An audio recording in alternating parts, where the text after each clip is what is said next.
हनुमान् श्रीपदो वायुपुत्रो रुद्रो नघोजरः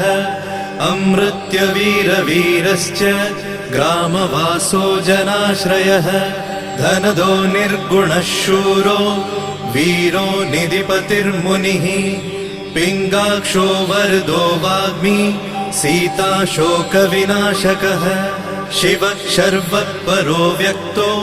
व्यक्तो धराधरः पिङ्गकेशः पिङ्गरोमा श्रुतिगम्यः सनातनः अनादिर्भगवान् देवो विश्वहेतुर्जनाश्रयः आरोग्यकर्ता विश्वेशो विश्वनाथो हरीश्वरः भर्गो रामो रामभक्तः कल्याणप्रकृतिस्थिरः